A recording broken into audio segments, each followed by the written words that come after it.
Undergraduate daw siya ng architecture. Nandito na siya sa Canada. Hello sa'yo.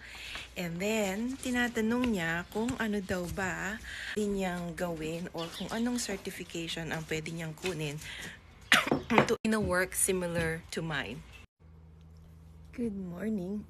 Buti na lang hindi tayo beauty vloggers. Para kahit anong itsura natin, pagkagising, pwede nang makipagkwentuhan. Gusto mong maging someday become a project manager. Kung your credentials will allow, kung ako sa'yo, I will take construction management para malaman mo yung mga regulations dito. Hindi ka na mahirapan later on. And then, malaman mo yung mga details dito sa Canada. Kasi nung ako, dumaan pa ako ng internship.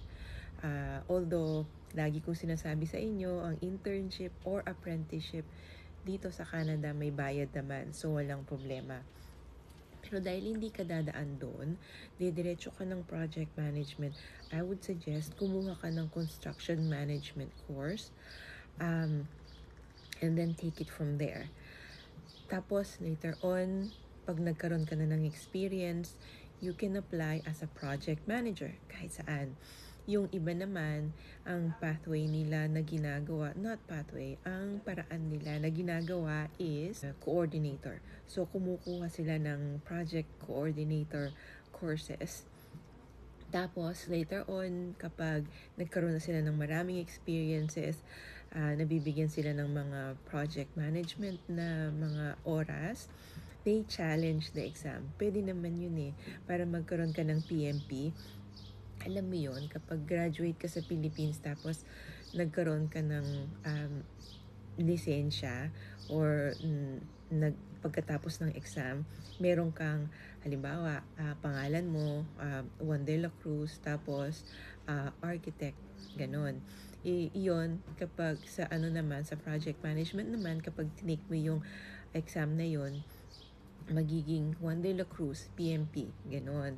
So ngayon, dahil challenge mo yung exam, you are officially a project manager sa Canada.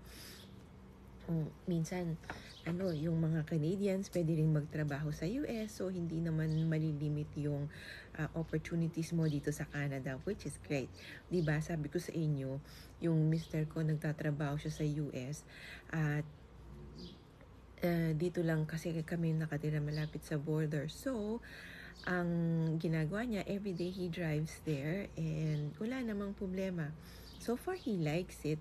Nagkakatalo lang sa tax kasi kukuha ng tax ang Canada tapos kukuha pa ng tax ang US. I mean, supposedly, dapat talaga yung US lang ang kukuha pero kumukuha din ang Canada. Okay lang din naman kung saan siya happy. At saka mas maganda ang pasweldo sa US. Alam niyo ba yun? Medyo naiingit nga ako sa kanya Wala naman siya masyadong ginagawa pero ang ganda ng sweldo niya. Papaalalahanan na kita, alam ko maraming very impatient. Pag nagpunta sila dito sa Canada, hindi nila agad nakukuha yung dream job nila. Alam mo, I've been there. Kung ano-anong mga trabaho ang ginawa ko as survival jobs. Para lang ba may pambayad ng bills, di ba? Tapos, habang nagtatrabaho ko sa mga random jobs na yon, I continue applying. Kahit palagi akong rejected, denied, ganun. Sige lang, apply pa rin. Malaking kumpanya, maliit na kumpanya, wala akong pinapalampas. And it does pay off. Tapos one time, bigla na lang may nag-hire sa akin. Napakaliit na company, pero yun ang start ng aking career. Alam mo ba, yung unang trabaho ko dito sa architecture is not even related. Parang I engineer woods. I engineer floor joists at beams. Ibig sabihin, I run a software. Parang I do an engineer's job. Ganun ba? And then I do some drafting too. And then from there, hindi ako nakontento. Boy. Ay, lalaki ka pala. I'm sorry. Lalaki ka ba? Hindi ko na... I hope to meet you one day para malaman ko kung ano ba talagang gender ang gusto mo. You are free to choose whatever you want, but anyway, it's just too early in the morning. Okay, but back to topic. Yeah, I engineer woods. Ang pangalan ng company is Trail Building Supplies. And from there, hindi ako nakontento. After 3 years, nag-apply pa rin ako. At ang unang-unang architecture firm na nag-hire sa akin is Hip Architects. Talagang inilaban ko yan.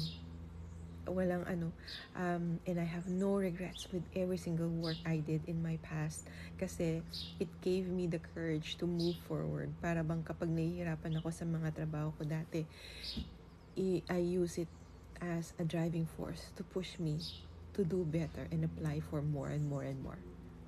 I hope this helps, my friend.